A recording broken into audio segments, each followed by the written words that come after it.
meus queridos, recebam a paz de Cristo em suas vidas. Para quem não me conhece, sou o presbítero Roberto Camilo, seja muito bem-vindo ao canal, Deus possa abençoar a sua vida.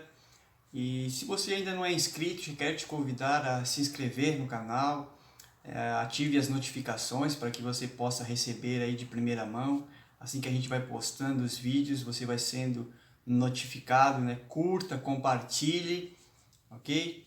Que Deus possa te abençoar ricamente. Meus queridos, estou passando aqui para deixar uma mensagem de Deus para o teu coração. Nessa oportunidade, gostaria de fazer menção de dois textos das Sagradas Escrituras que se encontra um texto se encontra no livro do profeta Isaías, capítulo 46, o verso de número 5, e o outro texto está em João 6, 67 e 68.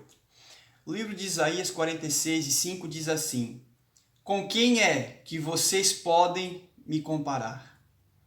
Quem é parecido comigo? E João 6, do 67 e 68 diz assim: Então Jesus interpelou os 12. Vós também desejais ir embora? Mas Simão Pedro respondeu a ele: Senhor, para quem iremos? Tu tens as palavras de vida eterna. Meus amados e queridos, você pode estar perguntando que relação tem o texto de Isaías com o texto de João. Bem, meus queridos, quando nós lemos com atenção o capítulo 6 do Evangelho de João, nós vamos ver que o contexto, desta porção que eu li para os irmãos vai nos mostrar que Jesus está pregando, está fazendo o seu discurso, e alguns discípulos acham o discurso de Jesus um discurso muito duro. Eles falam: duro é esta pregação, esta mensagem, quem pode compreender? Quem pode resistir? Quem pode ouvir? E a Bíblia vai dizer que alguns discípulos abandonam Jesus. Alguns discípulos vão embora. Na verdade, ficam só os 12. Então, nós chegamos no versículo 67, onde Jesus diz: E vocês também querem ir embora? Vocês também querem me deixar? E o 68, Pedro toma a iniciativa, Pedro toma a palavra e diz: Mestre, para quem iremos nós? A bem da verdade, meus queridos, é que muitas vezes nós ouvimos, até pregadores, ouvimos muitas pessoas quando vão fazer menção deste texto, nos dizer que Pedro diz: para onde iremos nós? Com certeza você já deve ter visto ou percebido alguém falar isso. Para onde iremos nós, Senhor? Que lugar que nós iremos? Mas a bem da verdade é que Pedro não diz para onde iremos, mas Pedro diz para quem iremos. Não para onde iremos, mas para quem iremos nós. E aqui eu percebo, meus queridos, eu posso fazer uma conjectura sem cometer heresia. Parece que eu vejo o apóstolo Pedro fazendo uma análise no seu coração, na sua mente. Parece que eu vejo o apóstolo Pedro, o discípulo Pedro neste momento, parece que eu vejo ele lembrando do profeta Isaías. Parece que eu vejo o apóstolo Pedro trazendo à memória esse texto do profeta Isaías, onde eu percebo Pedro fazendo uma comparação. Pedro comparando Jesus com tudo, com todos que ele conhece, com tudo aquilo que ele aprendeu, com todas as teorias, com todos os mestres que existiam na época, com todos os dogmas e doutrinas que existiam. Parece que eu vejo Pedro fazendo uma comparação. E o Espírito Santo falando no coração de Pedro: Pedro, faça a comparação. E Pedro faz. Eu parece que percebo Pedro fazendo essa comparação, e Pedro chega a uma conclusão dizendo: para quem iremos nós, se só tu tens as palavras de vida eterna? Pedro poderia muito bem fazer uma pergunta dizendo: quem é Jesus semelhante a ti? Quem eu posso comparar a ti, Senhor? Aleluia. E eu gostaria de falar de pelo menos em dois aspectos, meus queridos, aonde ninguém é semelhante ao Senhor. Em primeiro lugar, meus queridos, ninguém é semelhante a Deus. Ninguém é semelhante a Jesus em amor. Ninguém ama como Ele ama, porque a sua essência é amor. Nós bem sabemos que dentro da filosofia grega, dentro do conceito grego de amor, existem pelo menos 7 tipos de amor. Os gregos conseguem fazer uma separação, uma tipologia de amor, onde eles colocam amor em 7 aspectos.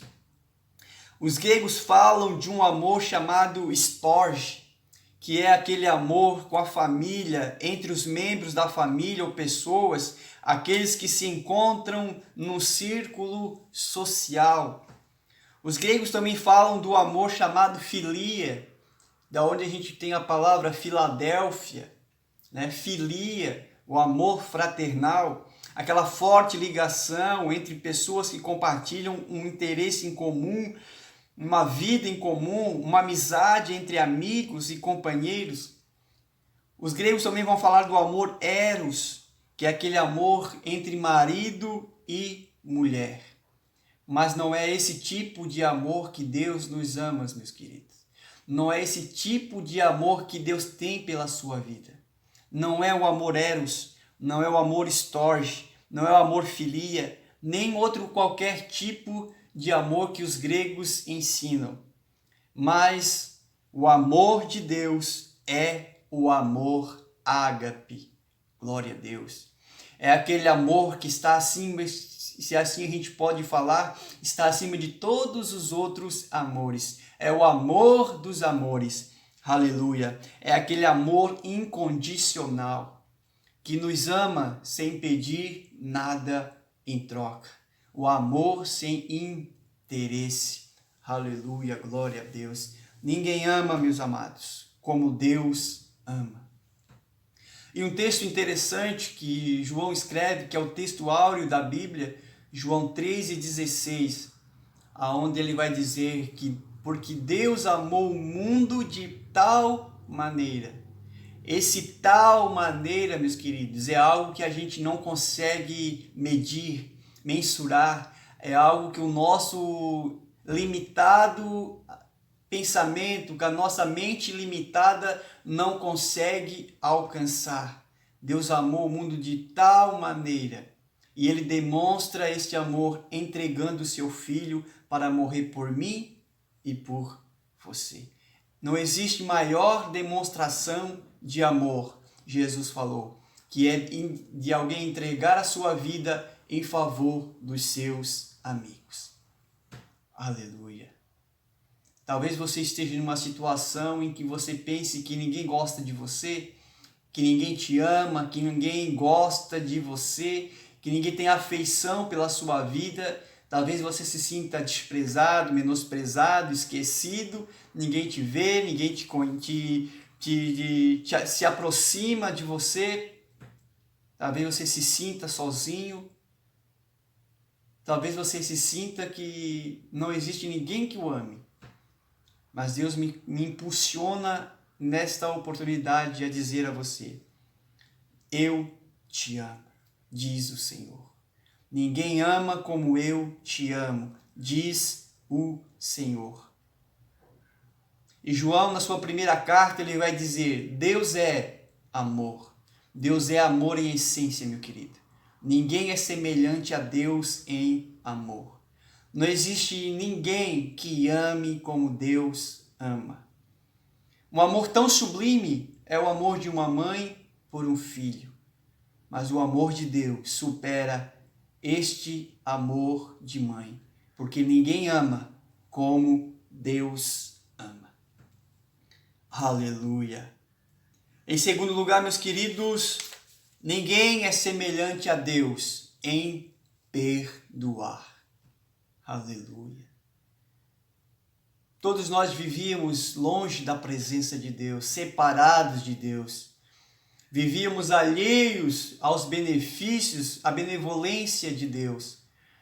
Mas Jesus veio na cruz morrer por mim e por você, e assim nos garantir a salvação, e assim trazer perdão para a minha e para a tua vida. E a Bíblia diz que aquele que se arrepende, abandona o pecado, alcança misericórdia. Aleluia. Quando eu digo que ninguém ama como Deus ama, meu irmão, é bom lembrar que é por isso que Deus diz que nós devemos amar o nosso próximo. Assim como Deus nos ama, devemos amar o nosso próximo. E Jesus vai dizer que amar a Deus e amar ao próximo depende toda a lei e os profetas. Tudo se resume nisso, que nós devemos amar a Deus e amar o nosso próximo. Assim como Deus nos ama, devemos amar o nosso próximo. Aleluia, glória a Deus. Amar não somente de palavras, mas de atitude. Porque a Bíblia diz que Deus nos ama e a atitude deste amor foi entregar o seu Filho para morrer por mim e por você. Ninguém é semelhante a Deus em amor. E aquele que é discípulo de Jesus, discípulo de Yeshua, ele é mostrado, ele demonstra que é discípulo do Senhor quando ele ama o seu próximo. Amém? Glória a Deus. Ninguém é semelhante a Deus, meu querido, também em perdoar. O Senhor Jesus nos deixou um exemplo magnífico sobre o perdão. Todos nós conhecemos a história, que ele foi traído, que ele foi humilhado, cuspido, esbofeteado, foi surrado, deram muitas chicotadas, que diz alguns estudiosos que o chicote era feito com tranças de couro, com ponta de chumbo nas pontas de osso, que quando batia, tirava pedaço da sua carne, dilacerava a sua carne, cobrindo-o de sangue. Foi injuriado, mesmo sendo inocente, mesmo não devendo nada. Aleluia. Glória a Deus. Foi para a cruz às 9 da manhã. E às 3 da tarde, antes de entregar o seu espírito, ele diz: Pai, perdoa, porque não sabem o que faz. Aleluia. Mesmo naquela situação, meu irmão, ele perdoou. Glória a Deus. Nós devemos entender, meus queridos, que o perdão não é uma sugestão. Não. O perdão é um mandamento. Glória a Deus. E Mateus vai escrever em Mateus 6, do 14 ao 15. Mateus 6, 14 e 15, Jesus vai dizer que se não perdoardes aos homens as suas ofensas, vosso Pai que está no céu não perdoará a vós. Aleluia. Se não perdoar, meus irmãos, também não receberemos o perdão de Deus. E nós temos uma coisa interessante, algo importante, melhor dizendo, onde o autor aos Hebreus, capítulo 12, versículo 15, vai falar sobre a amargura no coração. Quando a pessoa não perdoa, fica com aquela amargura, com aquele rancor. E em Hebreus 12, 15 nos diz que este rancor, que esta amargura nos priva da graça de Deus. Existem muitas pessoas que têm doenças físicas, psicológicas, emocionais, porque não liberam perdão. Estão doentes só por falta de perdão. Deus me traz nesta oportunidade para dizer para você, meu querido, assim como Deus te perdoou, perdoe os seus irmãos, perdoe aquele que te ofendeu, porque se você não perdoar, o maior prejudicado é você mesmo. Se você não liberar perdão, o maior prejudicado é você mesmo. Vindo sobre você doenças, tanto físicas, emocionais e até espirituais, por falta de perdão. Então libera perdão. Você vai se sentir em paz, a tua alma vai se sentir em paz, o perdão vai ser cura para a tua alma. Glória a Deus. O perdão é um ato volitivo. O que isso quer dizer? Não é um sentimento, mas é uma decisão. É um ato contínuo, passado, presente e futuro. Lembra daquela ocasião que Pedro chega para Jesus e pergunta: Mestre, quantas vezes devo perdoar meu irmão? 7 vezes? E Jesus fala para Pedro: Pedro, eu não te digo 7 vezes, mas 70 vezes 7. 490 vezes por dia. Jesus estava querendo ensinar para Pedro: devemos perdoar sempre, Pedro. Você deve perdoar sempre. Perdoou ontem, no passado. Perdoa hoje, no presente. E se preciso for, perdoará amanhã, no futuro. Aleluia. Ninguém é semelhante a Jesus em amor. Por isso nós devemos amá-lo e amar o nosso próximo. Ninguém é semelhante ao Senhor em perdoar. Por isso nós também devemos perdoar aqueles que nos ofendem. Perdoar aqueles que nos ofenderam, que nos ofendem. Porque a Bíblia diz também que se nós não perdoar, Deus não nos perdoa. E nós devemos tomar cuidado com a raiz de amargura brotando em nosso coração, o rancor brotando em nosso coração, aonde por ela muitos se contaminem e estão privados da graça de Deus. Talvez você está esperando uma bênção do Senhor, talvez você está esperando algo da parte de Deus, e talvez isso esteja demorando. Pode ser que seja por causa da falta de perdão. Aleluia. Deus não ouve, meus queridos, aqueles que não perdoam. O próprio Senhor Jesus vai dizer que se nós soubermos de alguém que tenha algo contra nós, a nossa oferta nem é recebida. Nós devemos primeiro deixar a nossa oferta e nos reconciliar com aqueles que têm algo contra nós, reconciliando com ele, depois vir e entregar a nossa oferta. Daí sim Deus recebe. E eu encerro fazendo leitura de um texto onde Paulo escreve em Romanos capítulo 12, no verso 14 ao 18. Romanos capítulo 12, do verso 14 ao 18. Paulo diz: abençoai o que vos perseguem, abençoai, não amaldiçoeis. Alegrai-vos com os que se alegram, chorai com os que pranteiam. Vivei em concórdia entre vós, não sejais arrogantes, mas adotai um comportamento humilde para com todos. Não sejais sábios aos vossos próprios olhos. A ninguém devolvei mal por mal. Procurai proceder corretamente diante de todas as pessoas. E o 18, Paulo vai dizer: empreendei todos os esforços para viver em paz com todos. Que conselho maravilhoso que o apóstolo nos dá. Nós poderíamos falar muitas coisas, meus queridos, mas o vídeo ia ficar muito longo.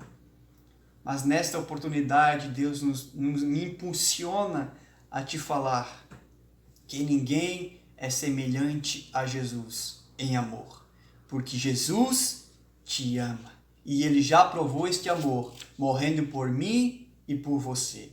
E nos deu o exemplo para que nós também devemos amar o nosso próximo. Ninguém perdoa como Deus nos perdoa. Mesmo nós sendo pecadores, mesmo nós não sendo merecedores, Jesus veio aqui nos perdoar, nos resgatar da maldição do pecado, do inferno, nos trazendo para o seu reino. Aleluia. Também nós devemos, assim como Deus perdoou as nossas ofensas, nós devemos também perdoar quem nos ofende, quem nos ofendeu e quem vai ainda nos ofender. Que Deus possa abençoar a sua vida, que você possa receber esta palavra. Aleluia. Ame e perdoe. Que Deus te abençoe em o nome de Jesus.